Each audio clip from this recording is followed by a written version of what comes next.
दोस्तों, हम सब जानते हैं श्रीलंका आज बहुत बड़े क्राइसिस से गुजर रहा है। वहाँ जो भी त्रासदी हुई, क्या कारण है और ख़ास तौर पर बौद्ध धर्म से इसका क्या संबंध है, इस बारे में मेरे कुछ दोस्त तथा जानने वाले मुझसे कई बार वीडियो बनाने के लिए कह चुके हैं, क्योंकि उनके मन में कुछ शंकाएं हैं। उनमें से एक मुख्य शंका ये है कि श्रीलंका एक बौद्ध राष्ट्र है और बौद्ध राष्ट्र होने के बावजूद भी वहाँ ऐसी उथल पुथल क्यों बची है।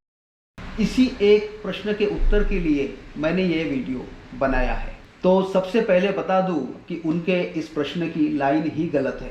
क्यों गलत है? तो सबसे पहले मैं ये क्लियर कर दूं कि श्रीलंका ये बौद्ध राष्ट्र नहीं है, बल्कि वह बौद्ध धर्म को मानने वाले लोगों की संख्या ज़्यादा है। जैसे पाकिस्तान में मुस्लिम धर्म को मानने वाले लोगों की संख्या ज़्यादा है और भारत में हिंदू धर्म को मानने वाले लोगों की संख्या ज़्यादा है। मगर ना ही श्रीलंका अपने नाम के साथ किसी धर्म को के नाम को जोड़ता है, ना ही किसी धर्म पर चलने वाले राष्ट्र के तौर पर उसने अपने आप को पेश किया है।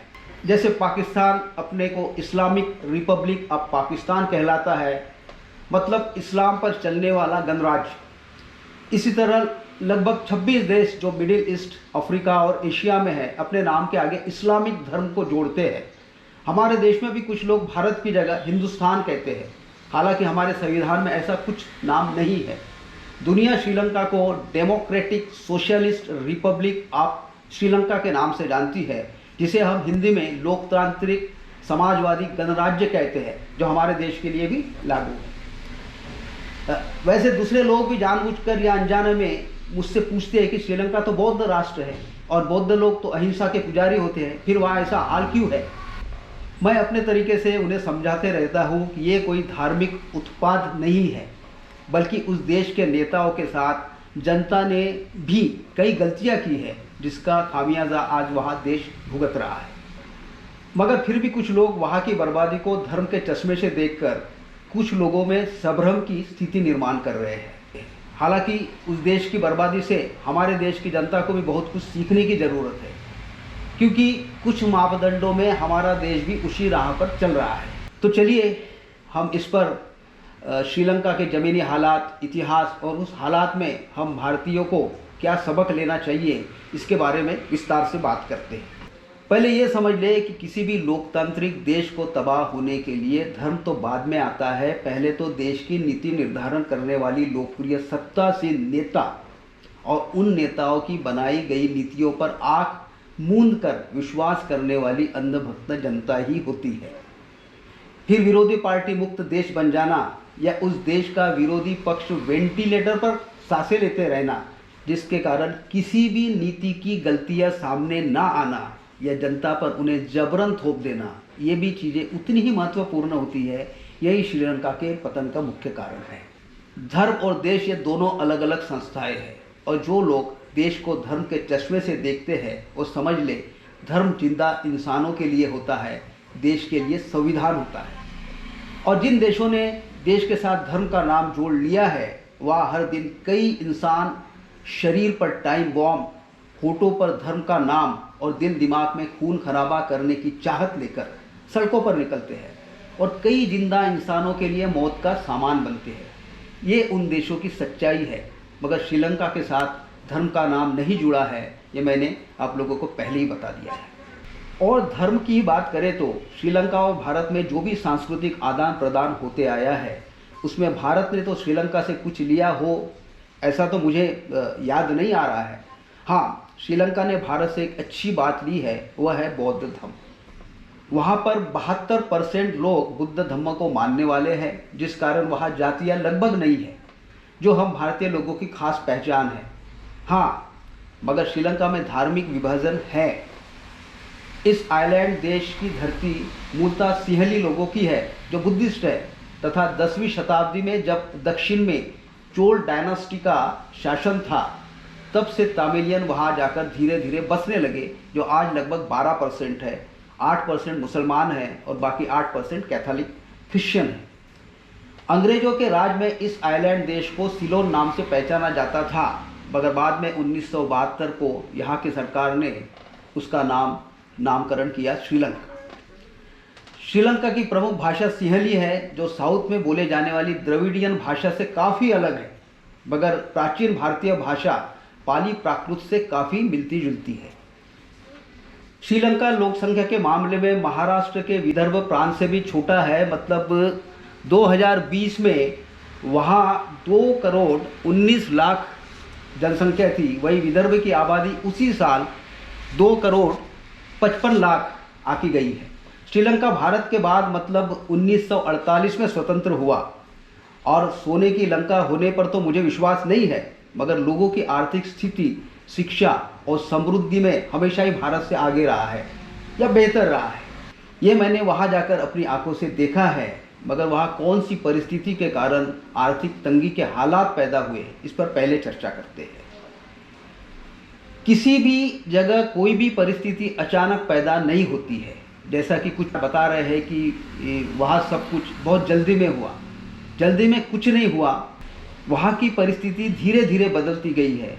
और कैसे बदली, इसे जानने के लिए हमें थोड़ा अतीत में जाकर उस देश में पूर्व की स्थिति को समझना होगा।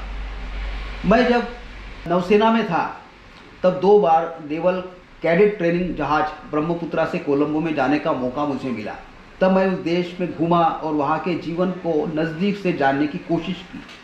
उन दिनों कोलंबो ये ड्यूटी फ्री शहर था और भारत के मुकाबले वहाँ हर चीज़ सस्ती मिलती थी। ड्यूटी फ्री का मतलब वहाँ सरकारी टैक्स विदेशी सामान पर नहीं लगता था, जो कि भारत में कई गुना ज़्यादा लगता था, जिस कारण हमें वहाँ के मुकाबले वही चीज़ यहाँ काफ़ी महंगी मिलती थी।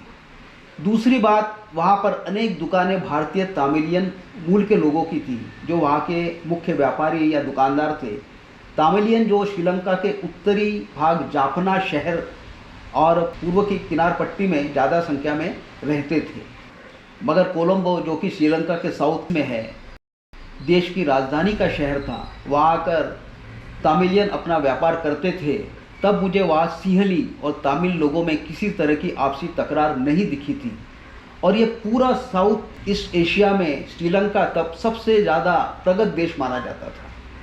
मगर 3-4 साल बाद ही वहाँ के हालात बदल गए और सिंहली जो मुख्यतः बौद्ध धर्म के अनुयायी थे और तामिलियन जो हिंदू और मुसलमान थे, इनमें आपसी टकराव और हिंसा इतनी बढ़ गई थी कि तामिलियन मूल के लोगों ने अलग तामिल इलम मतलब अलग तामिल देश बनाने के लिए लिट्टे, जिसका फुल फॉर्म है लिबरेशन टाइगर्स ऑफ तामिल इलम, जैसी संगठना बनाई और श्रीलंकन आर्मी के साथ गुरिल्ला युद्ध में भिड़ गई। तब दुनिया भर के तामिलियन मूल के लोग लिट्टे को आर्थिक मदद कर अलग देश बनाने के लिए उकसाने लगे, मगर श्रीलंकन लोगों को ये मंजूर नहीं था। तब एलटीटी और श्रीलंकन आर्मी के बीच चले भयंकर युद्ध ने पूरे देश को अपने घेरे में ले लिया। कई श्रीलंकाई नेताओं पर हमला कर उन्हें मारा गया, तो श्रीलंकन आर्मी ने भी लिट्टे के नाम पर कई बेगुनाह तामिलियनों को मार डाला। मामला इतना बड़ा कि बगल के भारत देश पर भी दबाव बढ़ने लगा और भारत को श्रीलंका में सुलह के लिए आईपीकेएफ मतलब इंडियन पीस कीपिंग फोर्स को वहाँ भेजना पड़ा। तब मैं विध्वंसक जहाज आईएनएस उदयगिरी पर था और वहाँ मुझे तीसरी बार जाने का मौका मिला। हमारा जहाज श्रीलंका के ट्रिंकोमाली में 45 दिन था, जहाँ हर रात तामिल इलम के लड़ाके यानी एलटीटी भारतीय फौज पर फायरिंग करती थी। उन्हें शायद भारतीय फौज का वहाँ पर हस्तक्षेप मंजूर नहीं था और उसी का नतीजा, जहाँ एक तरफ 30 जुलाई 1987 को फौजी इंस्पेक्शन में श्रीलंकाई सैनिक ने भारत के तत्कालीन प्रधानमंत्री राजीव गांधी पर राइफल के बट से जानलेवा हमला किया था, वही आगे जाकर 21 मई 1991 को राजीव गांधी की जान एलटीटी के तामिलियन लड़ाकों ने ले ली। मेरा ये बताने का मतलब ये है कि वहाँ की कुछ भी परिस्थितियाँ रही हो, लेकिन वहाँ के तामिलियन लोगों को भारतीय सरकार की दखलंदाजी पसंद नहीं थी, न ही श्रीलंकन लोगों को थी। दोनों समुदाय ने उस हालत के लिए भारत सरकार को कसूरवार माना। इसलिए राजीव गांधी पर दोनों ओर से हमले किए गए, क्योंकि भारत ने अपने सैनिक श्रीलंका में उन्हीं के कार्यकाल में भेजे थे। ये हो गई छोटे देश में चली लंबी लड़ाई, जो लगभग 30 से 35 साल चली, जिसके कारण उस देश के सारे संसाधनों से होने वाली आय को युद्ध में लगाया गया और यहीं से उस देश पर कर्ज और आर्थिक बोझ की कहानी शुरू हुई। फिर उसके बाद रही सही कसर जनप्रिय नेता और उसकी अंधभक्त जनता ने पूरी कर दी। चलिए आगे वो भी समझते हैं। 2009 में श्रीलंका सरकार और तमिल नेताओं के बीच समझौता हुआ और अलग देश के बजाय आंशिक स्वायत्तता तमिलियन लोगों को देकर देश में शांति कायम की गई। श्रीलंका के तत्कालीन प्रेसिडेंट महिंदा राजपक्षा ने इस समझौते को अपनी निजी जीत में परिवर्तित करने में और अपनी पब्लिसिटी में कोई कसर नहीं छोड़ी और यही से जनता उनकी अंधभक्त बन गई। उनका परिवार श्रीलंकन राजनीति का प्रमुख चेहरा बनकर उभरा और सरकार के सारे प्रमुख राजनीतिक पद उस परिवार में बांटे गए। एक भाई प्रेसिडेंट तो दूसरा भाई प्राइम मिनिस्टर, तीसरा वित्त मंत्री, चौथा कृषि मंत्री बन गए। उनके बच्चे भी मिनिस्टर बन गए और कुछ ही हाथों में सत्ता के सारे सूत्र आ गए। और यही से राजपक्षे परिवार ने देश में उल्टे सीधे फैसले लेने शुरू किए और वहाँ की बहुसंख्यक सिंहली जनता का राजनीतिक फायदा लेने के साथ अपनी लोकप्रियता को बनाए रखने के लिए इन नेताओं ने धर्म का खेल शुरू कर दिया। और जो धर्म की बात करेगा वही देश पर राज करेगा वाला स्लोगन श्रीलंका में भी राजनेताओं ने शुरू कर दिया। यही से श्रीलंका के घोर पतन का मार्ग खुल गया, जहां लोकप्रिय नेता जनता की आंखें खोलने की बजाय उनमें धर्मांधता के बीज बोने लगता है और दूसरे धर्मों के प्रति नफरत फैलाकर अपने राजनीति को हवा देता है। उससे उस पर प्रेम करने वाले एक समुदाय का जनाधार तो बढ़ जाता है, मगर देश की जनता का आधार खिसकने लगता है। तब जनता को जरूरत के संसाधन महंगे कराने वाले या ना दिलाने वाले भक्षक से ज़्यादा धर्म के रक्षक प्यारे लगते हैं। तब ये लोग भूल जाते हैं जैसे जैसे पेट की आत अन्न की कमी महसूस करती है, तब उसे अन्न ही मिटा सकता है, धर्म नहीं।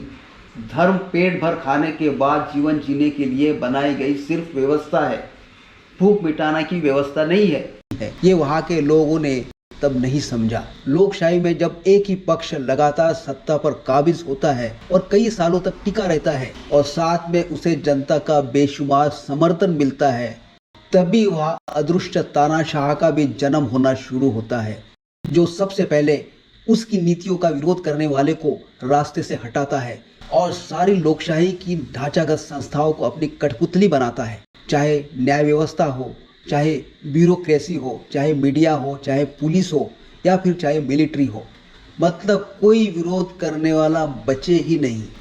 जब सारी संस्थाओं पर कब्जा हो जाए और जनता उसे भगवान की तरह पूजने लग जाए, तब वह लोकप्रिय शासक ना रहकर मदमस्त हाथी बनकर जैसा मन करे वैसे नाचने लग जाता है। हालांकि भगवान और लोकप्रिय शासक में बड़ा अंतर होता है। लोकप्रिय शासक अपने पद को कभी नहीं छोड़ना चाहता है, वही भगवान का अर्थ ही होता है जिसने सब कुछ त्याग कर वैराग्य के वस्त्र धारण कर लिए हो। यही कुछ हाल श्रीलंका में हुआ। विरोधी दलों की राजनीति सिमटती गई और जनता ने उन्हें विरोध करने लायक भी जगह नहीं दी।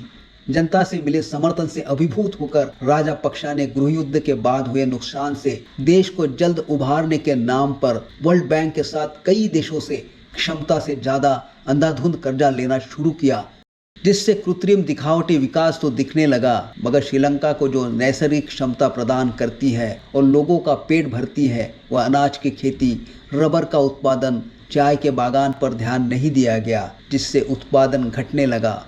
श्रीलंका इतना छोटा देश है कि सारे वस्तुएं वहाँ उत्पादित नहीं होती है, जिसके लिए वह दूसरे देशों पर निर्भर रहता है। मगर वहाँ के सत्ताधीशों ने श्रीलंका को एक समृद्ध राष्ट्र के तौर पर पेश कर सारी दुनिया की सैर कर अपनी चकाचौंध बताकर दुनिया भर से कर्ज लिए और देश को कर्जों के पहाड़ में डुबो दिया। सरकार की गलतियों को बताने वाले या जनता तक ले जाने वाले विरोधी दल ना के बराबर रहे, या जो रहे वे दांत उखाड़े गए शेर के जैसे हो गए। कुछ बुद्धिजीवी लिखने लगे या विरोध में खड़े हुए तो अंधभक्तों का सहारा लेकर उन्हें चुप करा दिया गया। बहुत से लोग श्रीलंका की परिस्थिति को अपने भारत देश के परिप्रेक्ष्य में भी जोड़ते हैं। जोड़ने में क्या हर्ज है, उनकी सोच सही भी हो सकती है। हमारी जनता को उस देश की तबाही से कुछ सीखना भी चाहिए। ये डिजिटल युग है, बिजली की गति से बदलाव हमारे यहाँ भी हो रहे हैं, मगर जहाँ तक मुझे लगता है दोनों देशों की परिस्थितियों में बुनियादी अंतर है। नंबर 1, श्रीलंका हमारे एक छोटे से राज्य के आकार का है, जिस कारण भौगोलिक परिस्थिति, समुद्री आफत, आसमानी आफत या राजनीतिक आफत के करवट बदलते ही वहाँ तो पूरा देश ही करवट बदलता है। मगर भारत में कई राज्य हैं और हर राज्य की अलग अलग पार्श्वभूमि है, जिस कारण धर्म के नाम पर अदृश्य डिक्टेटरशिप का डोज असर कर सकता है, मगर पूरे देश में एक साथ काम करना मुश्किल है। या विरोधियों का मुंह एक साथ बंद करना मुश्किल लगता है, क्योंकि भौगोलिक परिस्थिति, उस जगह की मान्यताएं और धार्मिक कॉलोनियाँ भी भारत में असमान बसी हुई है, जो श्रीलंका में नज़दीक है। नंबर 2, भारतीय संविधान, जिसने केंद्र, राज्यों और जनता के अधिकारों को इस तरीके से एक दूसरे में पिरोया है कि सभी संस्थाएं एक दूसरे की कमियां गिनाने में लगी रहती है, जिस कारण मीडिया पर नियंत्रण के बाद भी किसी न किसी माध्यम से लोगों के सामने ये कमियां आते रहती है और गलत नीतियों के विरोध का बैंड बाजा बीच बीच में बजते रहता है। अंग्रेजों के जाने के बाद कई बार गलत नीतियों से देश को तोड़ने की कोशिश हुई और हालात भी बिगड़े, मगर भारतीय संविधान ने हरदम अपनी ताकत दिखाई और देश को टूटने से बचाया है। वहीं श्रीलंका में वहाँ के सत्ताधीश अपनी मर्जी अनुसार कई बार अपने हिसाब से संविधान बदलते रहते हैं।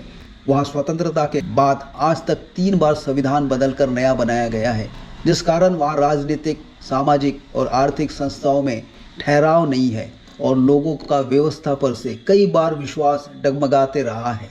यह भी वहाँ के परिस्थिति के लिए महत्वपूर्ण पहलू है। फिर भी इन मुद्दों ने पिछले कुछ ही सालों में श्रीलंका की बर्बादी को ग्रीन सिग्नल दिया है। हम उस पर आते हैं। श्रीलंका का मुख्य व्यवसाय पर्यटन है। चावल की खेती, रबर की खेती और चाय का उत्पादन और चाय का निर्यातक देश रहा है, जिससे उसे विदेशी मुद्रा प्राप्त होती थी। मगर अपने ही देश के बर्बादी की सुपारी लेकर सरकार में बैठे सत्ताधीशों ने अचानक कुछ ऐसे फैसले जनता पर थोपे कि वहाँ की अर्थव्यवस्था चारों खाने चित हो गई। पूरे देश में अचानक कृत्रिम रासायनिक खाद की जगह ऑर्गेनिक मतलब जैविक खाद से खेती करने का फैसला सरकार ने इतनी हड़बड़ी में लिया मानो पूरे देश की जनता रातों रात बीमार हो गई हो और जैविक खाद उस बीमारी का ताबड़तोड़ उपचार है। उन्होंने ये तक नहीं सोचा कि वह खाद देश में है या नहीं। दूसरे देशों पर, खास तौर पर चीन से खाद की आवक पर आश्रित होकर यह निर्णय लिया गया।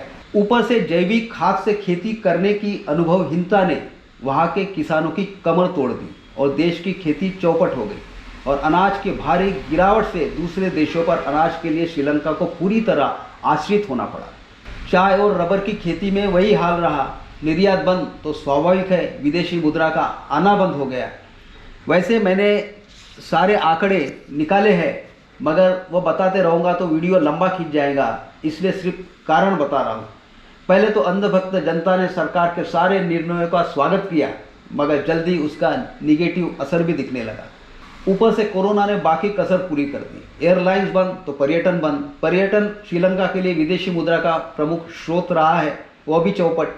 ये तो अच्छा हुआ हमारे देश के किसान साल भर तक अपनी मांगों के लिए डटे रहे और अपनी मांगों को मनाकर ही उस जगह से हटे, वरना हमारे देश में भी हड़बड़ी में 4 कानून किसानों के लिए लाए गए थे। जैसे देश में हड़बड़ी में नोटबंदी लाई गई थी, खास तौर पर काला धन पकड़ने के लिए।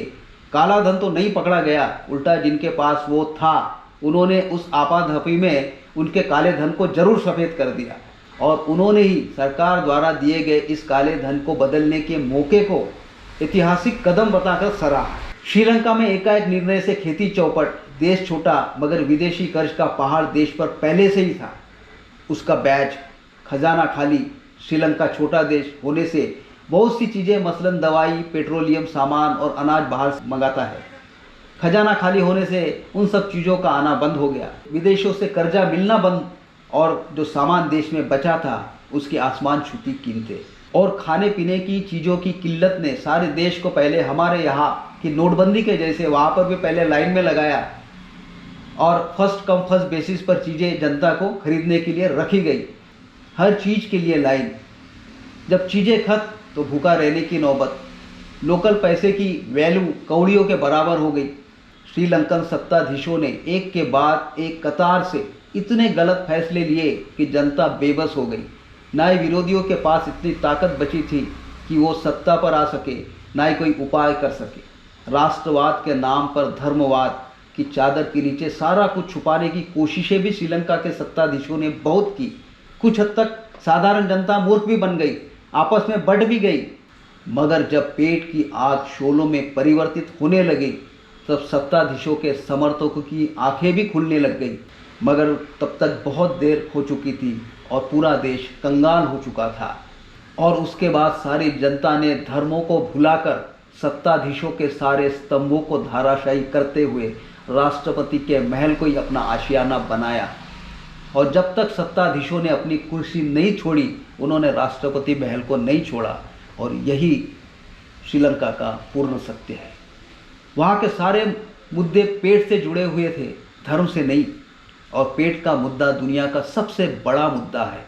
इंसान है इसलिए धर्म है, मगर राज करने के लिए कई नेताओं ने, पुरोहितों ने, व्यापारियों ने उल्टा सूत्र बनाया है, धर्म है इसलिए इंसान है।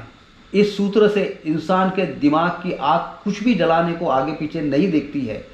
श्रीलंका के लोकतंत्र में भी आखिर जनता के पास अपने धर्म को भूलकर अपनी ताकत दिखाने के सिवाय कोई चारा नहीं बचा था। और जो जनता पहले अंधभक्त थी, बाद में तर्कसंगत होकर सरकार की सबसे बड़ी दुश्मन बन गई और उन सत्ताधीशों को देश से भगाकर ही दम लिया। इसलिए लोकशाही में चेक एंड बैलेंस हमेशा होना चाहिए। जितना देश चलाने के लिए सत्ता पक्ष जरूरी है, उतना ही विरोधी पक्ष भी जरूरी है, वरना लोकशाही कब हुकुमशाही में बदल जाएगी पता ही नहीं चलेगा। धन्यवाद दोस्तों, शुक्रिया, थैंक यू।